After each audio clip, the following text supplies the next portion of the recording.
So over the last few years, we have invested a lot of time into our core technology. It enables the identification of novel connections between drug targets and diseases. It overcomes two main challenges in computational drug discovery. Firstly, the high complexity of genetic data, and secondly, the usually small sample sizes. We all heard about how big data has been revolutionary, but this revolution seems not to have fully reached the biomedical field yet.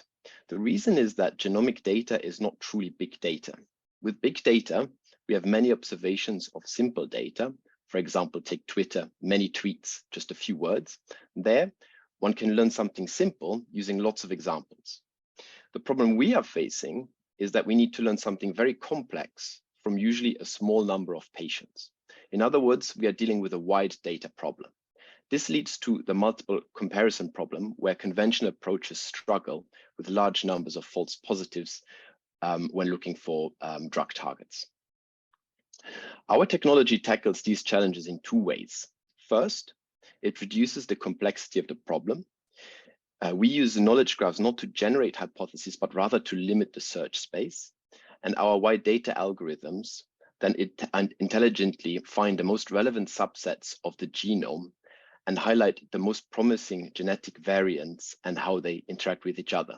These novel connections are evaluated based on predictive power rather than p-values, making this less prone to the multiple testing problem. Second, to increase the sample sizes we work with, we study disease-causing biomarkers at the root of diseases. Everyone has these biomarkers like blood cells. Therefore, we can look at the variation in all people, not just the sick patients. Now, instead of being limited to around 1,000 patients, we can use 2 million records in large biobanks. As a result, our technology identifies novel drug target genes that underlie complex diseases more reliably. We then go on to validate the discovered target genes further using our so-called synthetic clinical trials. Here, we build mechanistic disease models where we simulate the treatment effects on the discovered drug targets. They help us to assess the effects of hundreds of biomarkers that act as proxies for treatment using independent data. This further filters out false positives and helps us to prioritize drug candidates in terms of likely efficacy and low adverse effects. We know this works. In one of our in-house projects, we used our technology to analyze the mechanism underlying severe COVID-19. We found neutrophil count and neutrophil extracellular traps as the causal biomarkers of critical illness due to COVID-19. Based on this, we set out to predict the outcome of COVID-19 drug trials.